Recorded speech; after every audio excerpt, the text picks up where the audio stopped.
My sibling here from the very first moment we used to awaken. And I mean Dan Respite been like just I mean some time ago. When he was like 10.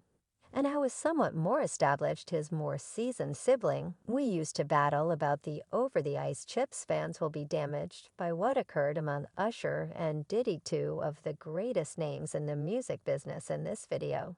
We'll dive into the questionable charges of rape and wrongdoing that have been circling in the media, from the reputed undertaking among Usher and Diddy to the stunning allegations of non-consensual sex. We'll investigate the tales and realities encompassing this unstable story, prepare to reveal reality behind the shameful titles, and figure out what truly occurred among Usher and Diddy. The music business is no more abnormal to embarrassment and show.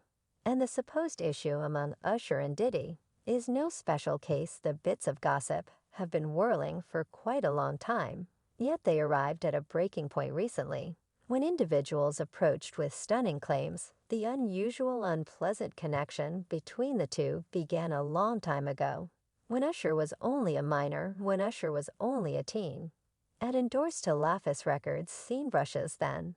At that point, known as Puff Daddy, was relegated to be his tutor. Usher, then only 14 years of age, ventured out to New York City to work with Brushes, otherwise known as P. Diddy, on a task. It has been accounted for that Diddy would give Usher admittance to his rich gatherings to give the vocalist an edge. Usher, who right now goes about as a guide to Justin Bieber, talked about Diddy's craving for him to be more tense in a meeting in 2011. In any case, I'm not saying Puff was off base. That first collection wasn't my best yet. It sent off the vocation I've delighted in for quite a long time, since it's assisted me with understanding the significance of having a tutor while I'm working with Justin. You need to make music applicable for the time being. When Leah Reid, chief of Lafis Records, was thinking about dropping a youthful attendant, Diddy urged him to remain. He said, "I needed to drop him. I needed to be bankrupt with him. I made him extremely upset. I made his mother extremely upset. It was an exceptionally extreme period in both our lives," he added. Then somebody shared with me, "Don't be a moron. Don't sell your stock in Usher. He is as yet going to be a star. He is all that you thought he was the day you marked him." And that individual was Diddy. This is dubious for some justifications, for how could Diddy power the chief of his record name to keep a faltering craftsman around? And how could he take a minor out to parties where he would top him off with liquor? The response is genuinely straightforward. Diddy had something beyond an expert connection with Usher from the vibes of things. In addition to the fact that Diddy made sure attendant was constantly inebriated and not in his faculties, but rather he likewise ensured that he generally felt obliged to him for keeping him on the record. Consequently, it is profoundly likely that Diddy requested favors of a more sexual nature. What they did in the reserved alcoves during those gatherings that Diddy took Usher to, just they know, yet we can guess in view of the multitude of realities before us. These are the main dreadful stories flowing about the two. Diddy has forever been famous for all this sex embarrassments, yet the story with Usher is the most surprising. In a live Ustream video a couple of years back, Diddy screwed up and expressed he and Usher had rested together. "My sibling here from the very beginning we used to awaken. And I mean Dan Paul's been like just I mean some time ago, when he was like 10.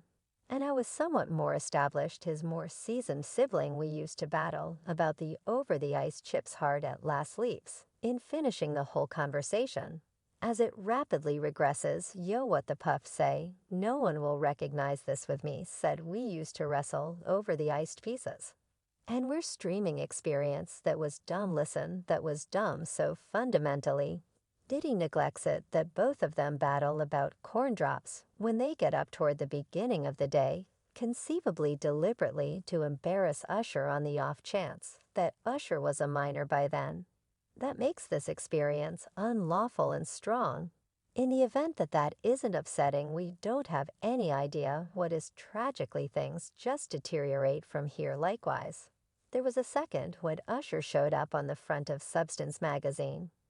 and implied that he and Diddy had a little something continuing as a matter of some importance when examined concerning different subjects, like how he would keep on chasing after film projects, another record. Later on, he was very cool yet when gotten some information about examining the time he enjoyed residing with P. Diddy. He moved awkwardly and commented, "I need to save some for my book. One day, I'll put it this way, there was a ton of definite leave. Usher is attempting to conceal something here, conceivably stifling the injury he went through around then, despite the fact that he didn't have many solutions for us. His nonverbal communication was sufficient to tell us that something wasn't right among him and Diddy's unnatural relationship.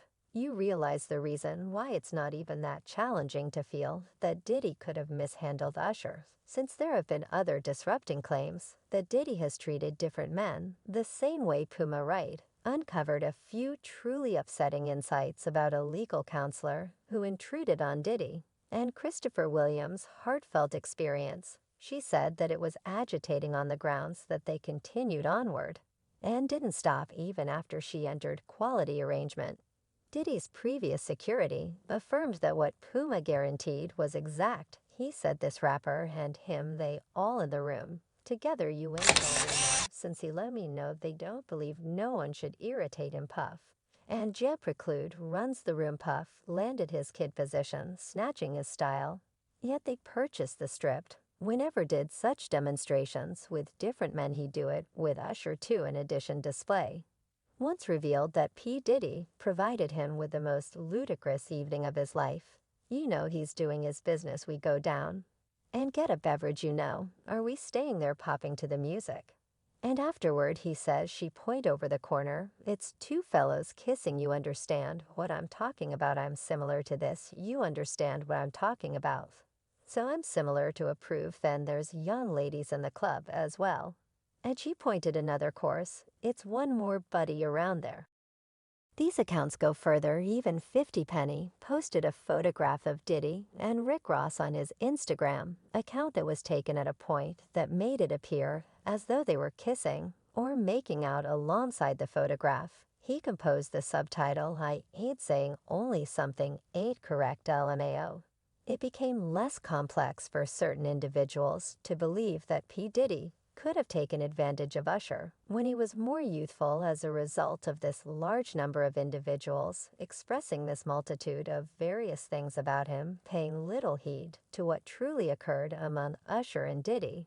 The reports have started extraordinary premium and hypothesis among fans and industry insiders. The reality of the situation will surface at some point, assuming that reality behind the shocking charges will at any point become exposed. That is all there is to it. For now, remember to like and buy, and who will see you in the future with additional reports on everything. Farewell, unfamiliar.